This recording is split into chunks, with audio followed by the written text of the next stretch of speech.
Morning. I don't even know how many people remember. This is the second time you'll be performing in Israel. Yeah, What do you I remember from the that. last concert in Israel? I remember we went out to a restaurant and Blur were in the same restaurant, and I wanted to say hello to Damon Albarn, but I was too shy. And I remember the stage was in the port, and it was on 2 levels, and I fell backwards at one point, and I did my back in, and I was seeing a doctor for about 3 months after the show. Okay. So that I remember that a lot better. So there are specific orders to the production in Israel now how to perform the stage, so to be totally safe, I guess. Oh, it was just because it was the first time I performed on that stage. We didn't carry our own stage, and it was on 2 levels. So I jumped down from one level to the other, but there was a gap, and I stepped back, and there was a hole, and so then my back hit the stage behind me. So it was just one of those things. How do you explain the fact that so many people now return to this kind of music and rediscover the 80s again? I think because it was a very inventive era for music. I think the reason was it was the time when we had the invention of the CD, we had the invention of the video, so there was a lot of artistic developments that helped us move forward. And so there was a lot of confidence about art and music. I think people were taking chances and doing very different things with music. We had new instruments that we could use with synthesizers, and all of it was stretching the boundaries. And with that, it was a very, everybody was quite well off at that point. They had money they could spend, so everybody was really up and vibing. And when you look back at it, it was kind of similar to the glam period, where it didn't just, it had good music, but it also looked good. And fashion was very loud and exaggerated. And so I think to begin with, people went back to it because it was just good fun. So if you wanted to throw an 80s party, it's easy to dress up like Boy George or Adam Ant, you know. But it wasn't just the visuals. I think then people realised actually the music was great that came from that era too. Do you miss the 80s? Not particularly. Actually, I wasn't that fond of a lot of music that was around in the 80s. It's only when I look back now, I think, oh yeah, it was quite good. But I was never a big fan of the synthesizer, so I used it very carefully. Yes, you can hear it's a synthesizer on wherever I lay my hat, but on a lot of the other tracks that I used, or as soon as I could, on the second album, I got back to real guitars, real drums. And we mixed in a little bit of synthesized drums, and we mixed in a little bit of synthesizer. But I still prefer the sound of natural instruments, really. But I remember at the time when you first hit the charts with the No Parler and all the singles that came after the album, most of the people talked a lot about the contradiction between your singing, which was very soulful, very warm, and the fact that it was a lot of electronic influence. And it was one of the first times that these 2 elements so successfully matched together. Do you think now that this was one of the main reasons why this album became so successful? Yeah, I think so, because drum machines and synthesizers were developed in the 80s. I think people, first of all, approached it from quite a robotic sense when you think of Kraftwerk and things like that. And it was only later when people like Howard Jones started to come along and really understood how to do drum programming.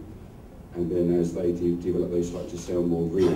But I think when No Parler came out, I'd come straight out of the soul band, and I couldn't have sung any other way. That was the way I was singing at that point.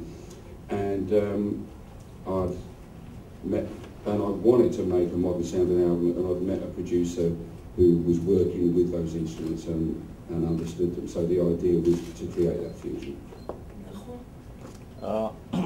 All along your career, many of your hits were cover songs, actually, to different artists. Was it intended on your behalf? I mean, yeah.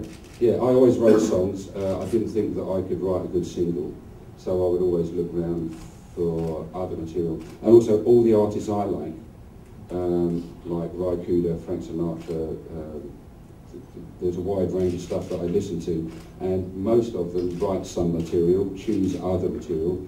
I think what I wanted to do was create an album that was, from track 1 to track 10, had interesting choices.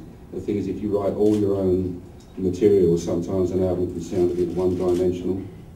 So I always wanted, and I received a lot of criticism for that at the time, because ever since the Beatles, we're all supposed to write our own material, and to a certain extent, I disagree.